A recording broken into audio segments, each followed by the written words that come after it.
And with that, the players were prepared to take the field. Welcome in, ladies and gentlemen. I'm Barry Morris, coming to you live from beautiful Dodgers Stadium in Los Angeles, California. Your Dodgers get set to kick off a 3-game series against the Pirates of Pittsburgh. We'll get you tonight's starting lineup shortly. But before we do, a reminder that tonight's game, like all Dodger games, is brought to you by Raleigh Cigarettes. Made with fresh, American-grown tobacco from the rolling hills of North Carolina, Raleigh Cigarettes offers a rich, full-bodied flavor that's always just right. Raleigh Cigarettes are a pleasure to light and a joy to smoke. It's no wonder why 4 out of 5 doctors recommend Raleigh Cigarettes. Whether you're unwinding after a long day at the office or taking in a Dodger game with friends, nothing goes as smoothly as a Raleigh. Join the thousands of smokers who trust Raleigh for the smoothest, most enjoyable smoke on the market. Remember, it's not just a cigarette, it's a Raleigh.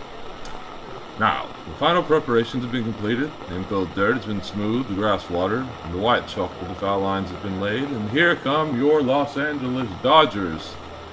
Now, let's get to tonight's starting lineup. First, the visiting Pirates have come in fresh off a sweep with the Reds in Cincinnati. They're riding a 5-game win streak and currently sit 5 games back to first place in the National League. First baseman Declan Walls leads off, and it will be perennial all-star Corbin Ellison in center.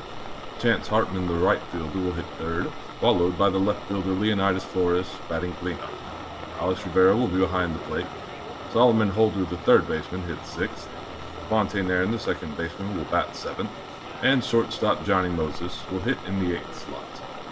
On the mound for the Pirates tonight will be left-hander Zane Guthrie. As for the Dodgers, they'll be led up by center fielder Tyrese Lue, Orlando Barons at second, Christopher Thornton's at first base, left fielder Madison Buckley slides into the 4-hole, Asher Milor is at short, Javon Paul will be behind the plate and batting 6th. Lyndon Dudley takes right field, and Jordy Shepard gets a shot at second base tonight, giving Chris Hale a breather. The Dodgers will send their own lefty to the mound tonight in the form of Cathal Fletcher, coming off one of his best outings of the year last week in San Francisco. Now, the fans here tonight should be in for a real treat when it comes to pitching. Both pitchers sport ERAs well under 3, and both will be heading to Shea Stadium next week for the All-Star game. And both are looking to collect their 10th win of the season. All in all, it should be an excellent matchup tonight, and the weather looks like a perfect night for baseball. Just listen to that crowd. The Dodgers have taken the field, and Fletcher is getting a few warm-up tosses as his defense field grounders behind him. Now, the umpire leans in for a quick glance at a couple of pitches. He's given the signal. Wall hefts his bat onto his shoulder and steps up into the batter's box. So here's Miles Kelly for the play-by-play. Thanks, Barry. Alright, it'll be Walls, Ellison, and Hartman to lead off. Flores will follow if anyone gets on. Fletcher sends the first pitch over, and a breaking ball finds the corner for a called first strike, and we're underway. Pirates are led by manager Greg Feeney in his 3rd year leading the club after being promoted from the bench coach for 5 years, including the team that won the club's first World Series. On the field tonight are base coaches Kevin Hiles over at first and Noah Slusser at third. And behind the plate, calling balls and strikes, is umpire Jason Kruger. Fletcher comes set and fires in a fastball that misses low, and the count goes even, 1-1. Like Barry said, we got a beautiful night for a baseball game. The sun's just starting to slide down over the left field fence. Just a few clouds in the sky. And the temperature is a nice, balmy 85 degrees. There's a light breeze blowing in from right, and you can see the banners rippling out in the stands.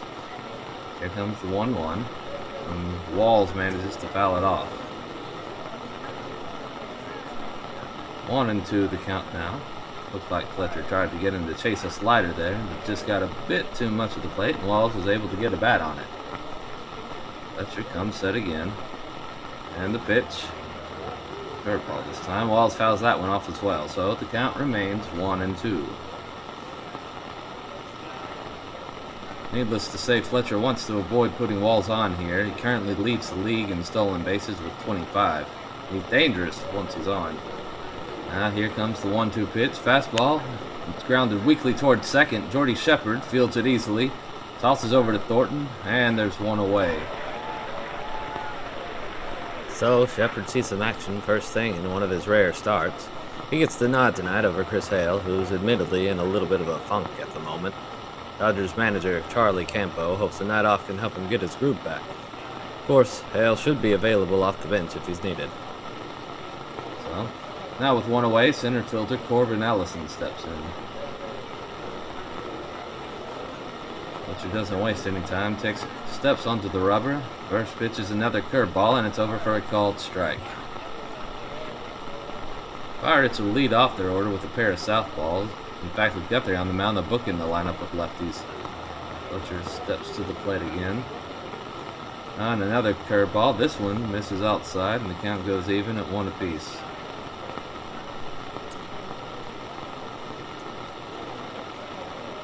Vicksburg comes in riding something of a hot streak. They swept the Reds before flying out here, and after they wrap up things here in Los Angeles, they'll head up north for a series with the league-leading Giants. Fletcher steps off the rubber for a moment and resets. Steps back on. Here's the wind-up and the pitch. Off-speed pitch goes into the dirt, and the count goes to 2-1. Alright, count 2-1 to Ellison with Chance Hartman on deck, and part of that three-headed monster of outfielders for the Pirates. All of them hitting over 300 and all hit for power. Fletcher will have to be careful treading through that minefield. He comes set and fires in a fastball, and that's swung on and missed for strike 2. Pirates are wearing the usual road jersey today, gray with Pirates in black arching across the chest, and the jersey numbers below it. Black three-quarter sleeves are worn underneath the jersey. 2-2 pitch on the way. And the changeup misses low and outside, and the count runs full. He tried to get Ellison to chase there, but the pitch just never got enough of the plate to be tempting.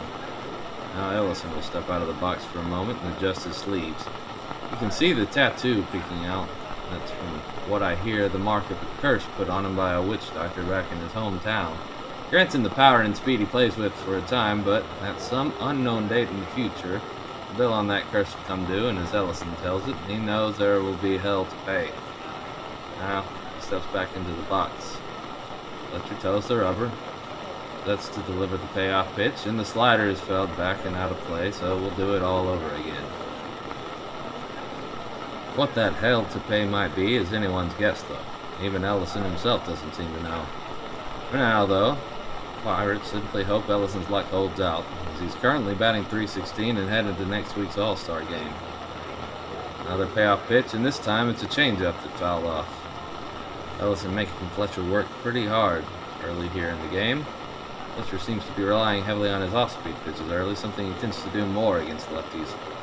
He has kept the Pirates off balance so far, now he's just trying to close out Ellison. Here's the windup. Cut fastball, and Ellison gets under it, pops it up over toward first base.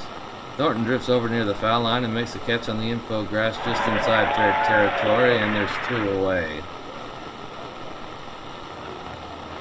Chance Hartman steps into the box with the bases clear. If he gets on, Leonidas Flores will hit. Hartman currently leads the Pirates with a .347 average and also leads the team in doubles with 21, second on the team with 5 home runs. Fletcher starts him off with a fastball that's low and outside, and that's ball 1. That's the first batter Fletcher started out with a fastball. Been running curveball for the first 2 hitters, but Hartman's a right-hander, so maybe he's changed his approach here. Alright, 1-0 now. Fletcher goes into the windup, pitch, and that's outside for ball 2. Tried to get the backdoor slider over the corner, but couldn't quite get enough break on it. Now, Hartman's ahead in the count. 2-0. Trying to stay away from the center of the plate, but he's got to be careful. Hartman's generally a pull hitter, but he's been known to take a ball in the outside corner and drive it into the corner for extra bases. Fletcher stands on the rubber, hands out together, belt high. He gives his head a little shake, call from Paul. Shakes him off again. And now Hartman calls for time. It's granted by the umpire, and Hartman will step out of the box.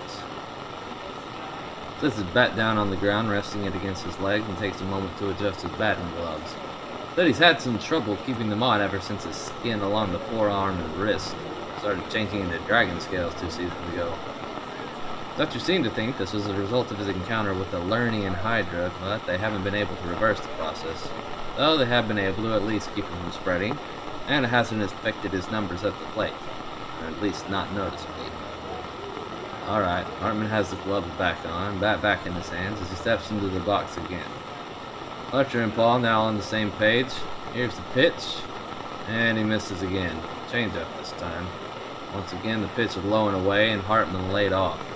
Now the count 3-0. You gotta figure Hartman will be looking for a pitch he can drive. Fletcher will have to be extra careful here. Sits. Now. Goes into the windup. Here's the pitch. Fastball is swung on and grounded hard to third. Barron is there. Makes a diving stop. Scrambles to his feet. Throws over to first. And it's in time! What a play by Barron. Throw was a little low, but Thornton goes down to make the scoop and keeps his foot on the bag. At the same time, the side's retired. So, Hartman makes Fletcher work for it a little. And in the end, the Pirates go down in order in the top of the first. No runs, no hits, no one left. Lou, Barron, and Thornton will bat in the bottom of the inning when we come back after this word from our sponsors. You're listening to KDLA, your home for Dodger baseball. Folks, if you're looking for a refreshing, smooth drink that captures the sunny spirit of the Golden State, look no further than Southern California Brewery's Light Lager. Made with the finest hops and freshest barley right here in Southern California, this crisp, clean beer is the perfect companion for any occasion. Whether you're lounging in the backyard or enjoying a warm afternoon with friends, Southern California Brewery's Light Lager is the taste of summer all year long. Light, refreshing, never heavy, it's the beer that goes down easy every time. So grab a cold one at your local grocer and enjoy the taste of Southern California today.